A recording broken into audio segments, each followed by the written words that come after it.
여러분, 우리는 마지노선이라는 말을 쓰는데요. 이 마지노선이 어디서 기인한 말인 줄 아십니까? 네? 아신다고요? 예, 잘 하셨습니다. 잘 아셨습니다.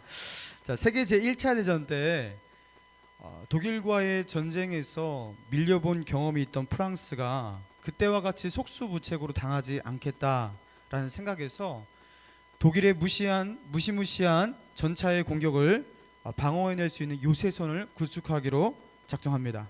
그래서 프랑스 북서부의 벨기에 국경에서 시작해서 프랑스 남동부의 스위스 국경에 이르기까지 약 750km에 달하는 어마어마한 대규모의 요새를 구축하기 시작해요. 이 어마어마한 요새를 구축하는데 든 돈이 어마어마하고요. 그리고 그것을 구축하기 위해서 들인 시간이 어마어마하고요. 10년이나 추진한 대단한 공사였습니다. 그런데 이 공사를 추진했던 국방장관의 이름이 어마어마한데 그 이름이 뭐냐면 뭐예요? 앙드레 마지노요. 앙드레 마지노. 그래서 마지노선이라는 말이 나온 것이에요.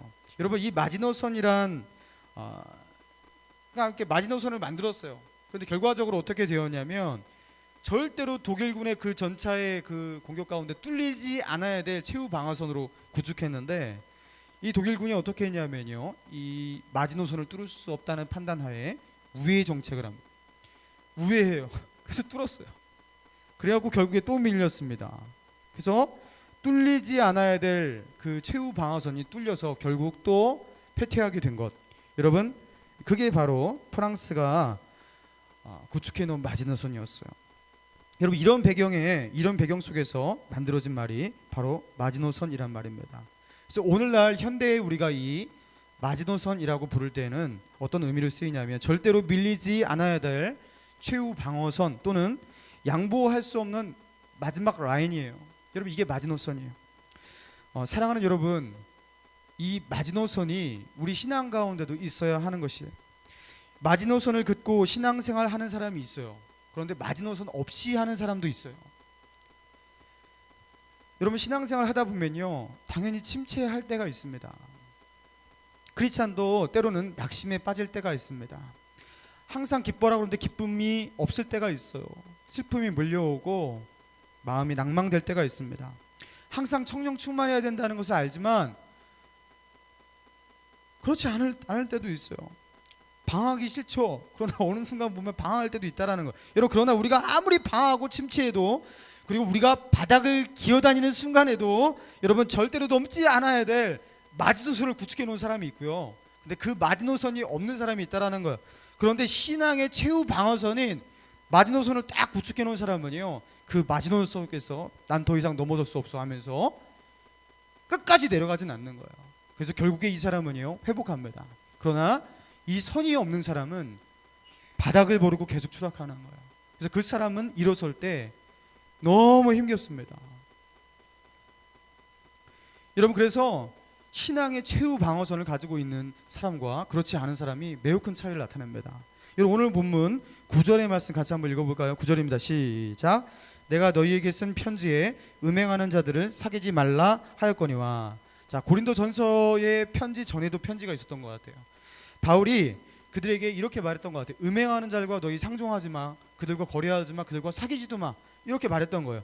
그런데 여러분, 제가 지난번에 설명했던 것과 같이 고린도 지역이 얼마나 음란한 지역인지, 그러니까 항구 도시였고요, 상업적으로 굉장히 활발한 지역이었고요, 그리고 이방신을 이렇게 섬기고 그러면서 음란한 어떤 행위 자체를요 공식화한 그런 도시였습니다. 대단히 음란한 지역이었어요. 성적으로 매우 타락한 항구 도시였습니다. 여러분, 그런데 이런 지역에서 음행하는 자들과 사귀지 말라 그러니까요, 아무하고도 사귈 수가 없는 거예요. 그러니까 어떻게 되겠어요? 직장도 갈 수가 없어요. 뭐 어디 갈 수가 없어요. 가게에서 물건 사기도 힘들고, 죄다 이건 음행하고 막 이러니까 성적으로 타락한 도시고, 그리고 이교의 그 우상 숭배를 하면서 거기에서 이 음란한 집단적인 섹스나 이런 것들을요 아예 정당화시키고 그거를 오히려 성스러운 어떤 행위로 만들어 버리고, 이런 타락한 도시였어요. 여러분, 그런 도시에서 어떻게 누구와 사귈 수 있겠습니까? 그러니까 이런 세상으로 세상에 나가서 어떻게 발붙일 곳이 없는 이런 상태에 이르렀던 것, 이것을 바울이 알고 그때 바울이 야야야야 내가 한 그 말이 아니야 하면서 수정하는 편지를 던진 거예요. 자, 그러면서 이 문제를 바울이 이렇게 정리해주고 있습니다. 12절과 13절이에요. 자, 12절 13절 시작. 밖에 있는 사람들을 판단하는 것이야 내게 무슨 상관이 있으요마는.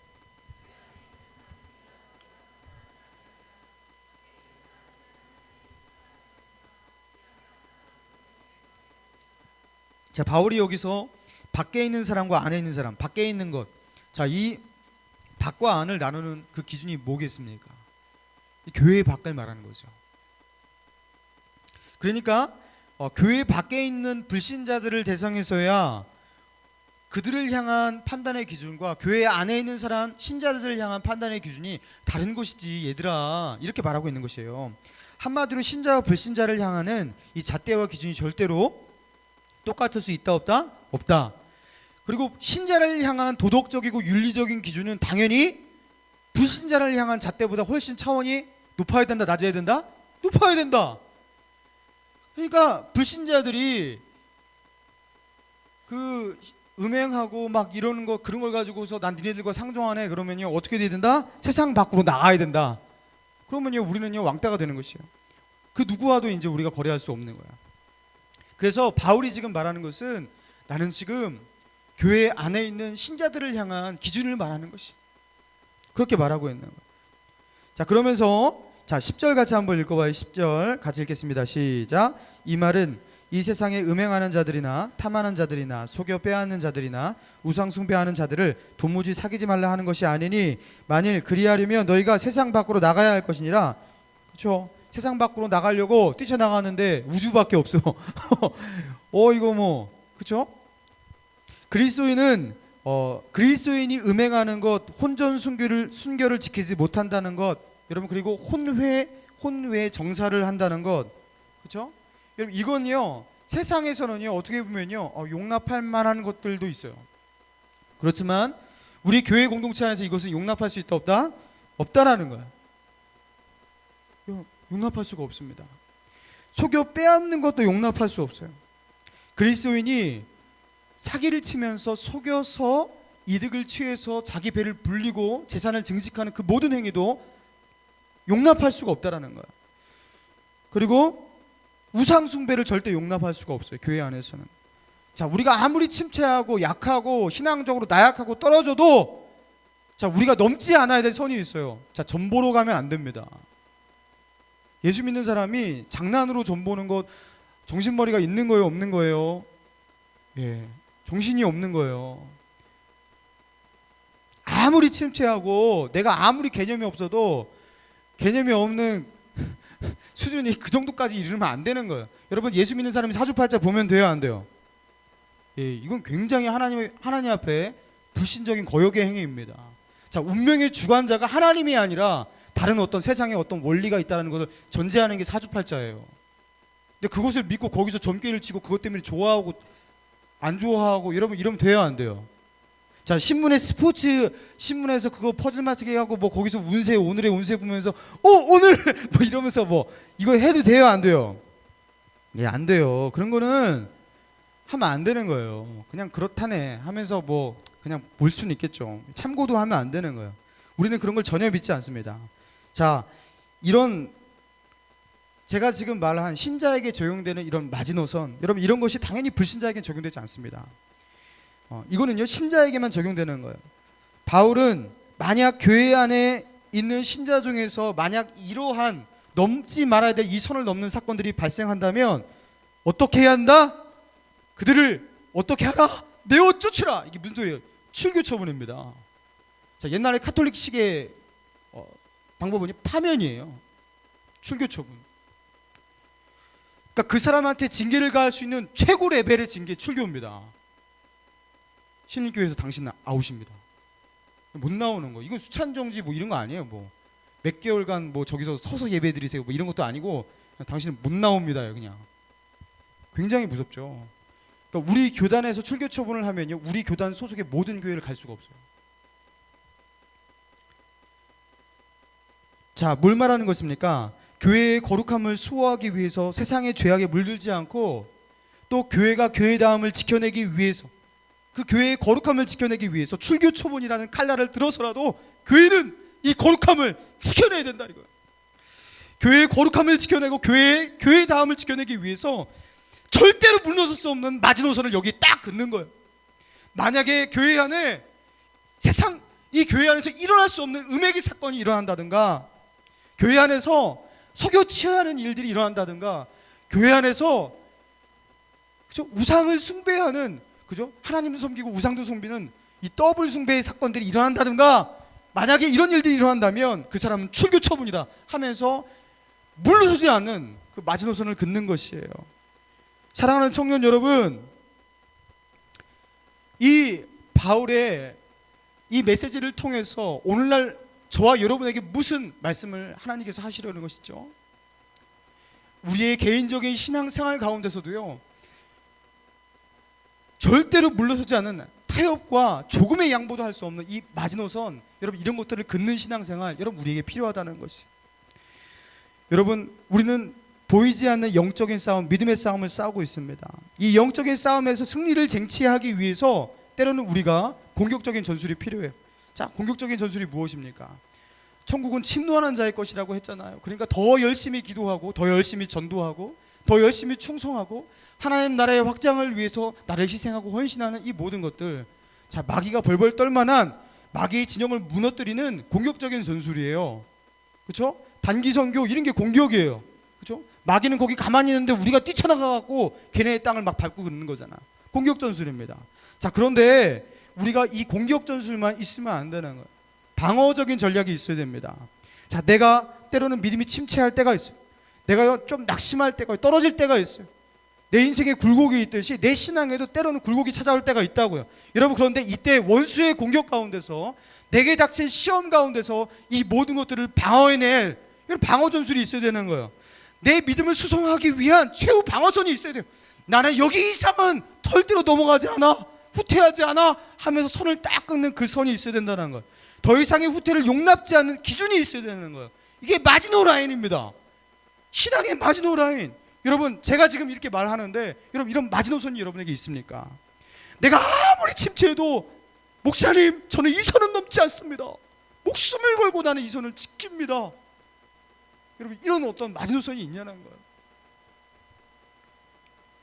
바울은 교회 공동체는 위에서 언급한 이 타락이 일어났을 때 타협 없고 양보할 수 없는 이 마지노선을 그어라 말하면서 이 교회 공동체를 향해서 했던 말이죠. 그리고 우리의 개인 신앙에 대해서도 마찬가지로 말하고 있는 것이에요. 각자의 신앙을 방어해내기 위해서, 그렇죠? 우리가 그거에 대해 마지막 마지노선, 절대로 타협하고 양보할 수 없는 마지노선 우리에게 있어야 한다는 거예요. 절대로 넘지 않기로 작정한, 목숨 걸고 지키기로 결정한 견고한 기준, 여러분 이런 게 있어야 된다는 거예요. 여러분, 제가 예전에 신앙이 연약한 한 자매가 예배를 마친 뒤에 자주 이렇게 결석을 하신 자매님이었어요. 근데 이 자매님이 예배를 마친 후에 저한테 이런 고백을 한 적이 있습니다. 목사님, 제가 오늘 결심을 했어요. 그러는 거예요. 그래서 무슨 결심일까? 기대하는 마음으로 들었습니다. 이제부터는 저는 한 달에 한 번 이상은 교회에 나올 거예요. 이렇게. 그래서 내가 이거 어떻게 반응을 해야 되지? 한 달에 한 번 나오니까 좋아해 줘야 되나? 이걸 어떻게 해야 되나 모르겠다가, 아 그래, 일단 그것을 한번 지켜보거라 하면서 제가. 근데 여러분, 이 자매가 나름대로 자기는 이게 절대로 난 이거는 지킨다 하면서 마지노선을 그은 것 같아요. 여러분, 이 마지노선을 지킬 수 있을까요, 없을까요? 예? 지킬 수 있을까요, 없을까요? 그럼 이게 마지노선이 될 수 있을까요, 없을까요? 여러분, 이거는요 마지노선이 될 수가 없습니다. 여러분, 한 달에 한 번은 제가 교회를 꼭 나오려고요 라는 이 결심 속에 전투 의지가 있습니까? 정말로 영적 싸움에서 승리하고자 하는 의지가 거기에 담겨 있습니까? 아니죠. 최소한 나는 한 달에 한 번 정도는 나와줄게라는, 여러분 그 정도죠. 이미 다 진 것입니다. 이거는 영적 싸움에서 전쟁하려는 게 아니라 이미 패퇴한 뒤에 그래도 나는 명맥 정도는 유지하겠습니다, 이 정도예요. 여러분, 전투 의지 없는 마지노선, 이거는요 역설이에요. 말도 안 되는 것이에요. 여러분, 마지노선이란 싸워서 지지 않고 무너지지 않으려는 어떤 결단과 강력한 전투 의지를 표현하는 거, 이게 마지노선이에요. 최후 방어선. 그런데 안타깝게도 이 자매의 고백에는요, 그런 의지가 없는 것이에요. 결국에 이 자매는요, 거의 지키지 못했어요. 왜요? 그건 마지노선이 아니기 때문에. 여러분, 그러니까 이런 결단들은 마지노선이 될 수 없습니다. 저는 최소한 썬데이 크리스찬이라도 되겠습니다. 여러분, 이거는 마지노선이 될 수 없어요. 저는 누가 이렇게 페이퍼를 줘갖고 신상 기록에 종교라는 란에 저는 어떠한 일이라도 거기에 기독교라고 쓰겠습니다. 이게 마지노선이 될 수 없어요. 저는 아무리 바람을 핀다 해도 양다리까지만 피겠습니다. 오징어 다리는 안 해요, 인간적으로. 뭐 이런 거 마지노선이 될 수 있어요, 없어요? 없어요. 제가 하나님 앞에 부끄러운 방법으로 돈을 벌고 있습니다. 그럼 내가 아무리 부끄럽고 사기를 치더라도 저는요, 마약, 폭력, 사기, 막 이런 것을 통해서 제가 돈을 벌지 않아요. 최소한. 이게 마지노선이 될 수 있어요, 없어요? 여러분, 근데 우리가요, 이와 비슷한 방법으로 많이 살고 있다는 거예요. 최소한 불신자보다는 내가 조금 낫잖아. 자기의 신앙을 지키는, 하나님 앞에서 절개와 지조를 지키고 하나님 앞에 당당함과 신앙의 담력을 유지할 수 있는 마지노선이 아니라 이미 다 패퇴한, 그렇죠? 신앙의 그 싸움 가운데서 그 승전보를 유지할 수 있는 것이 아니라 이미 다 패퇴하고 나서 마지막 명맥 정도 유지하려는 그런 그 나름대로의 기준. 여러분, 이건 마지노선이 아니에요. 여러분, 마지노선은 무엇입니까? 싸우려는 의지, 승리를 향한 결단이 담겨 있어야 되는 것이에요. 여러분, 그런 마지노선을 가지기를 주님의 이름으로 축원합니다. 여러분, 얼마 전에 스마트폰 이용자들을 대상으로 고객 만족도 조사를 했어요. 여러분, 여러 스마트폰이 있잖아요. 자, 그런데 한국과 미국에서 이렇게 조사를 했는데 놀랍게도 고객 만족도 조사에서 1위한 스마트폰이 그 애플의 아이폰이 나왔어요. 그런데요, 그럴 수밖에 없어요. 여러분, 왜 그렇습니까? 아이폰의 이용자들의 많은 경우는요, 아이폰을 한 번 정도 써보자 이렇게 쓰는 사람이 별로 없어요. 아이폰은 보통 어떤 사람이 많이 씁니까? 대부분이 난 애플 마니아들이에요. 많은 경우가 애플의 디자인이 그냥 좋아요. 애플의 그 인터페이스가 좋아요. 그리고 애플의 그 정책이 좋아요. 막 이렇게 하면서 보통 애플 쓰는 사람들이 많은 경우가 애플 마니아더라고요. 그런데 왜 유독 이 아이폰이나 이 애플사에 마니아들이 생겼을까? 여러분, 애플의 전략이 그런 매니아들을 만들게 만들었어요. 어떻게 했습니까? 처음에 이제 뭐 아이팟, 아이폰 이런 것들을 처음에 출시할 때 처음 우리가 내놓는 거니까, 처음 우리가 시도하는 것이니까 모양이라도 대충 갖춰서 던져놓자 이런 식으로 안 했어요. 걔네들이 어떻게 했습니까? 좀 완성도 있는 모습. 야, 처음 만들었는데 왜 이렇게 깔쌈하냐? 처음 만들었는데 왜 이렇게 이렇게 좀 완성도가 있을까 하는 그런 느낌의 그 이미지를요 굉장히 줬어요. 그러면서 그 당시 애플이 아이폰을 딱 만들고 나서 그 뒤에서 이제 스마트폰 제조사들이 야, 이거 점유율 다 빼앗기고 우리 망하게 생겼다 하면서 스마트폰을 만들기 시작하는데, 그렇죠? 점유율을 뺏기고, 그렇죠? 이제 그 이익이 없으니까 그런 것들을 수성하기 위해서 어떻게 만드냐면 일단 물건부터 내놓기 시작합니다. 그래서 많은 스마트폰 제조사들이요 물건부터 내놨어요. 근데 어떻게 했습니까? 많이 실망했습니다. 그러면서 어떻게 된 거예요? 역시 아이폰 이렇게 됐어요. 역시 아이폰. 그러면서요 정말로 마니아층이 생겨버렸어요. 그리고 나머지 스마트폰 많은 제조사들이 점유율 회복이 잘 안 돼요. 처음에 박힌 그 이미지 때문에. 와, 이거 완전히 뭐 같아. 너무 안 돌아가 하면서 지금은 너무나 괜찮은데도 그때의 이미지를 벗어나지 못하는 것이죠. 여러분, 이런 어떤 애플의 전략, 여러분 이게 전략적으로 만든 것일까요? 저는요 여기에는요 전략보다는 스티브 잡스의 기질이라고 생각합니다. 무엇입니까? 스티브 잡스의 스타일이 그냥 녹아든 거예요. 아시다시피 스티브 잡스 얼마나 까칠해요. 이름부터 스티브 잡스가 하면서 그 까칠한 그런 스타일이요 그 회사 내에 그냥 녹아 있어요. 그래서 그 밑에 일하는 사람은요 죽을 똥 싸고 일할 정도로 그렇게 스티브 잡스 때문에 스트레스 받고, 그러면서도 이렇게 엄격한 사람, 까칠한 사람 스티브 잡스예요. 여러분, 그런데 이 잡스가 자기의 까탈스러움 그리고 완벽을 추구하는 이 성향, 이것으로 내놨어요. 출시 시기는 느리지만 그렇게 내놨어요. 그러니까 높은 기준을 가지고 까탈스러운 높은 기준을 가지고 내놓으니까 결국에는요 이게 느린 것 같지만 되는 거예요. 여러분 이게 높은 기준을 가지고 있는 것 여러분 이게 매우 중요하다는 것이. 사랑하는 여러분 우리가 좀 높은 기준을 가졌으면 좋겠어요. 우리가 신앙생활을 왜 이 쳇바퀴 같은 이 굴레 속에서 벗어나지 못할까? 여러분 우리가 많은 경우 낮은 기준을 가지고 있습니다. 적당히 어느 정도만큼 누구만큼 정도 하면 잘한 것 아닐까라는 낮은 기준에서 시작해요. 여러분 그래서 절대로 여러분은 브랜드가 될 수가 없는 거예요. 그런 사람은 보통 어떤 사람들이 브랜드를 만드는 것이에요? 처음부터 그렇죠? 미약하지만 높은 기준을 가지고 시작하는 거예요. 자기의 신앙생활 지금은 좀 나약해도 높은 기준을 가지고 그곳을 바라보며 전진하는 거예요. 여러분 높은 기준을 가지시기 바랍니다. 좀 나보다 신앙생활 못하고 그리고 그냥 너저분하게 사는 불신자들 바라보지 마시고요. 높은 기준을 가지고 그렇죠? 그러나 여러분 연애할 때는요 낮은 기준을 가지시기 바랍니다. 연애할 때는요 낮고 또 낮춰요. 내가 이렇게 낮아져도 될까 싶을 정도까지 낮아져요. 거기서 또 한 단계를 더 낮춰요. 여러분 그럼 정답이에요. 이성에 대한 기준이 낮아지지 않으면 죽을 때까지 시집 못 가요. 장가 못 가십니다. 낮아져야 돼. 낮아져야 돼. 그래서 내 눈이 그냥 이렇게 막 낮아서 이게 낮아진 기준이 뭐냐면 형제들 잘 들으세요. 내가 정말 낮아졌나 안 낮아졌나 또 딱 둘러보면 한 70%의 자매들이 사랑스럽게 보인다. 그 정도 돼야 돼요. 형제들 한 70%의 자매들이 미인으로 보인다. 그 정도 그죠? 30%는 자기에 안 맞는다 이 정도도 있어야 되니까 뭐 이거 뭐 다 좋아라 할 수 없으니까 자 한 70%가 다 사랑스러워요. 뭐 이렇게 되면은 이게 많이 낮아진 거예요. 할렐루야. 낮아져야 돼요.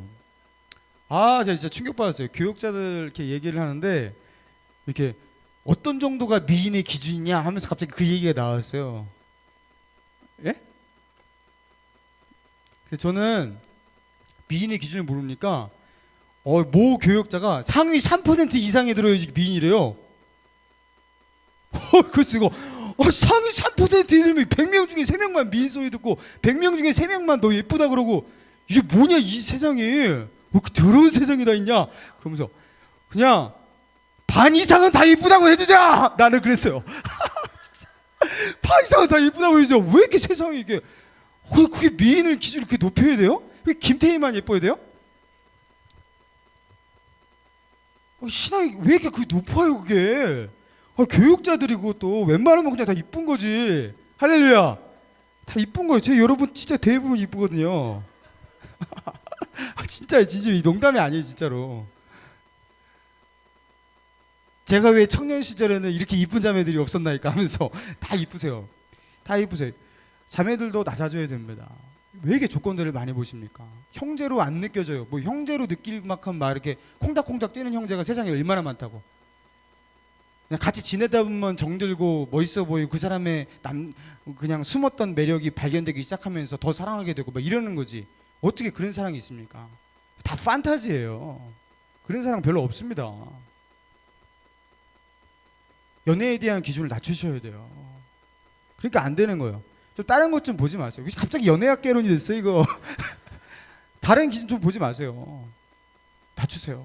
여러분 그러나 연애할 때는 이성을 찾을 때는 좀 낮추세요. 그렇다고 해프라는 소리는 안 해요. 신앙적인 기준을 높이세요.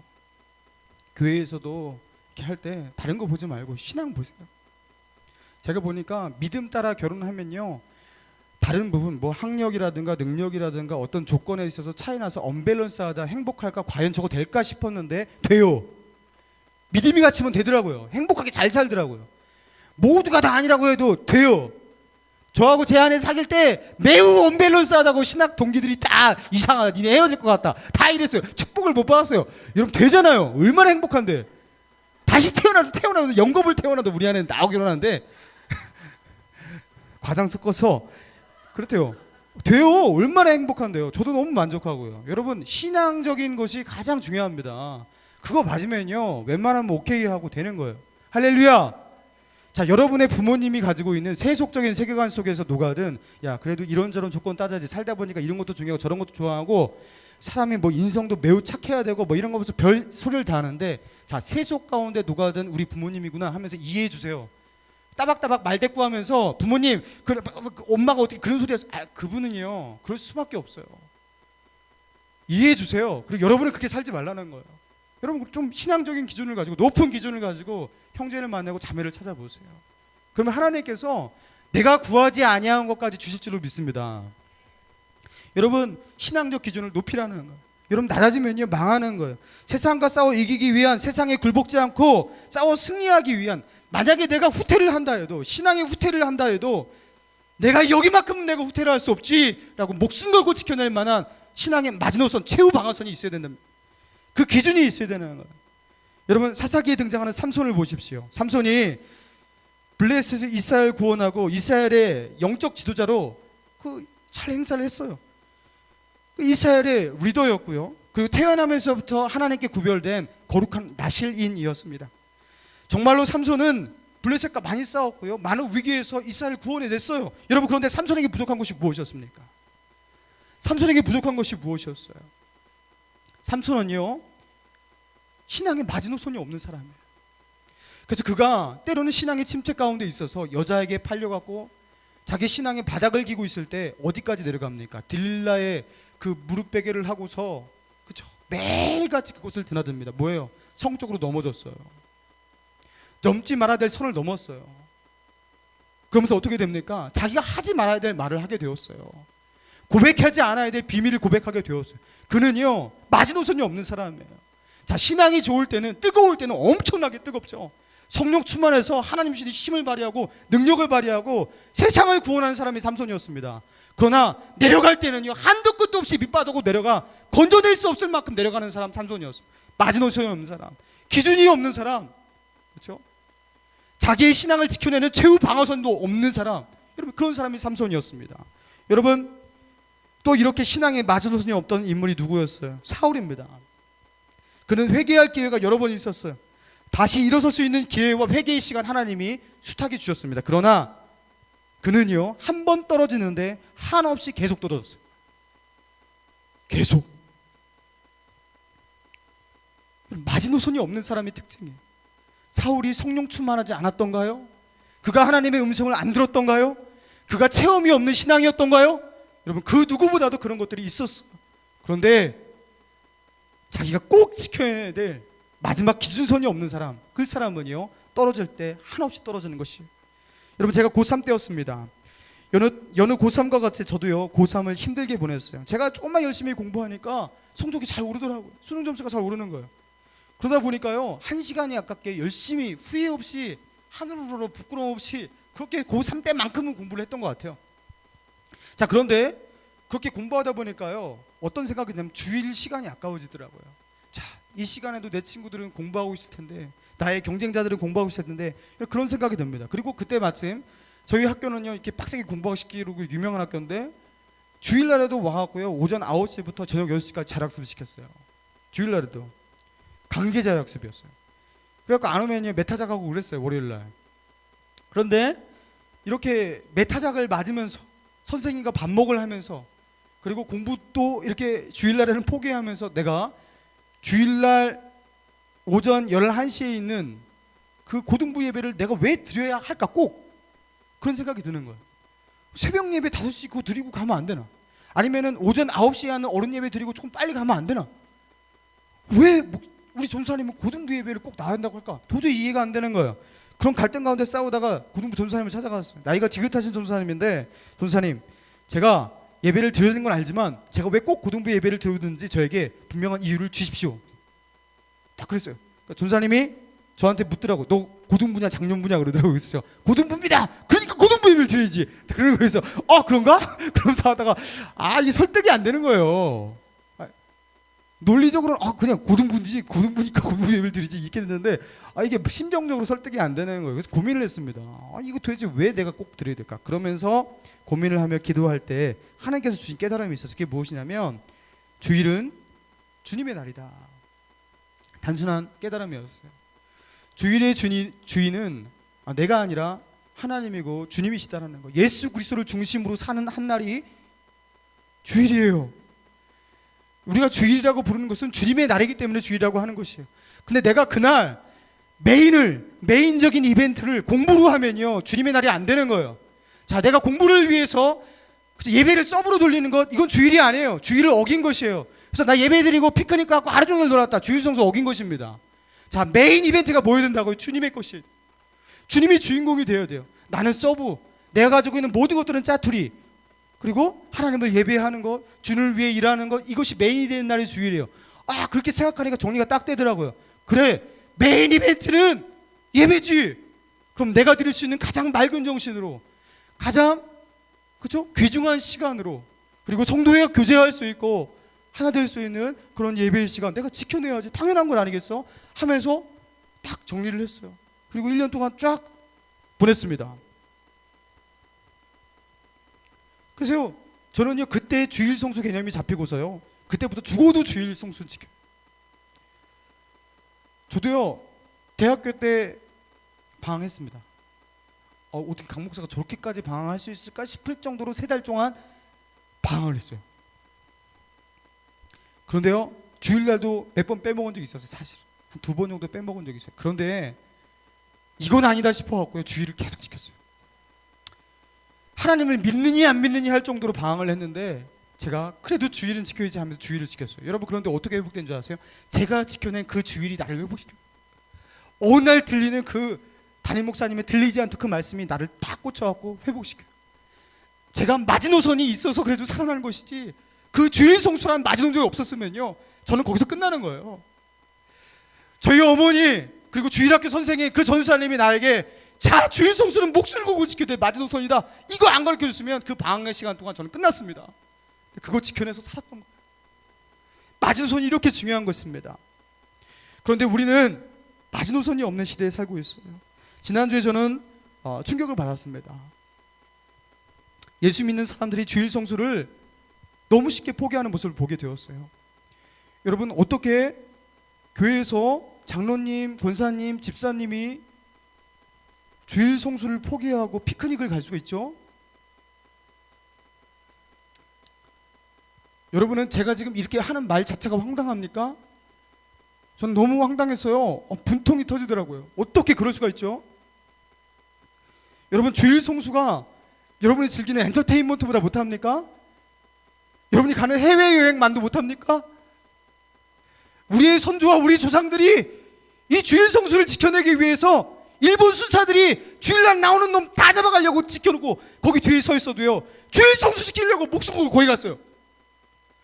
그런데 여러분은 레포츠를 위해서, 자기 해외여행 간다고 자기 오락거리를 위해서 주일 성수를 포기합니까? 여러분, 목숨 걸고 우리의 선조들이 지켜낸 그 귀중한 신앙의 유산과 전통을 어떻게 자기 오락거리를 두고 무너뜨릴 수가 있어요? 그것도 중직자가, 만약에 여러분의 아버님 가운데서, 여러분의 어머니 가운데서 그렇게 범하시는 분이 있다면 오늘 가갖고 회개하라 외치셔야 돼요. 회개하라 아버지요 하면서 공손하게 하시기 바랍니다. 전투적으로 목숨 걸고 지키는 거예요. 여러분, 부탁입니다. 주일 성수는 마지노선이에요. 아르바이트하고 양보하지 마십시오. 저도 아르바이트 해봤어요. 주일 성수 지키면서 아르바이트 하는 게 하늘에서 별 따기같이 어려웠습니다. 그래도 해냈어요. 하나님께서 하려고 하니까 하게 하시더라고요. 근데 내가 안 하려고 하니까 안 되더라고요. 하려고 하시니까 어떻게든지 해내게 하셔요. 휴학 한 번도 안 했어요. 군대 이후로 저는 집에 돈 한 푼도 안 빌렸어요. 제 힘으로 학비 되고요, 용돈 되고요, 그리고서 다 졸업했어요. 신대원까지 다 갔어요. 휴학 한 번도 안 하고 하게 하시더라고요. 하려고 하니까, 해내려고 하니까. 여러분, 그러면서 장학금 다 탔어요. 공부 잘해서 그런 게 아니라 하나님께서 특별한 은혜를 주신 거지. 하려고 하니까, 얘는 안 하려고 하는 게 아니라 어떻게든지 주일 성수하면서 믿음으로 하려고 하니까 은혜를 주시는 거죠. 여러분, 이런 은혜를 좀 맛봤으면 좋겠습니다. 누가복음 16장 10절에 주님이 말씀하십니다. 지극히 작은 것에 충동된 자는 큰 것에도 충성되고, 지극히 작은 것에 불의한 자는 큰 것에도 불의하니라. 너희가 만일 불의한 제물에도 충성하지 아니하면 누가 참된 것으로 너희에게 맡기겠느냐? 너희가 남의 것을 충성하지 않으면 누가 너희의 것을 너희에게 맡기겠느냐? 여러분 이게 무엇입니까? 무슨 말입니까? 나는 먼저 사소한 것을 너희에게 맡긴다라는 거예요.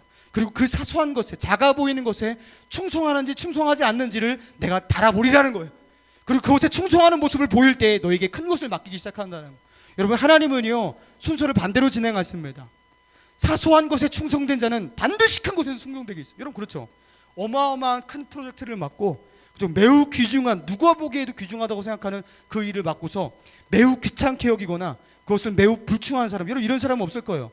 그렇죠? 충성된 사람은 어디에서 나오는 것입니까? 아무도 보지 않는 것, 아무도 관심 주지 않는 것, 누구나 사소하게 여기는 그것인데도 기준 딱 붙들고 충성되게 감당하는 사람, 여러분 이런 사람이에요. 그래서 하나님은요 작은 것에 충성된 자를 찾으시는 거예요. 여러분이 그은 마지노선 사람들은 잘 모릅니다. 하나님과 여러분과 맺은 그 언약과 그 약속들, 하나님 난 이거 지킬게요 한 것 잘 모릅니다. 때로는요 어겨도 될 것 같아요. 별것도 아닌 것 같아요. 여러분 그러나 지키시기 바랍니다. 그걸 지키는 모습을 보고서 하나님께서 맡기시는 거예요. 너는 큰 것을 맡겨도 해낼 놈이야 맡기시는 거예요. 할렐루야. 그러면서 하나님이신 영향력이 우리에게 생기는 것 아니겠습니까?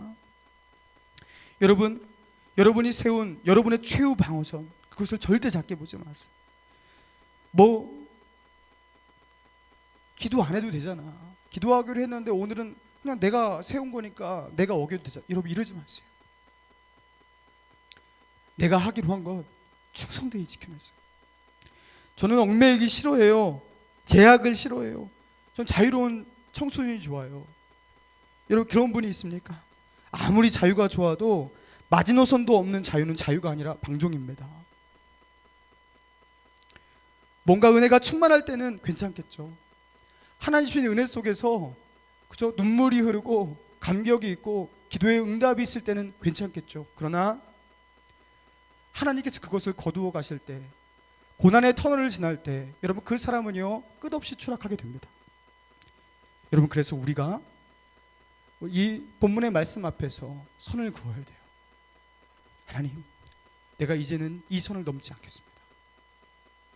내가 아무리 물러나도 이것 뒤로 물러나지는 않겠습니다.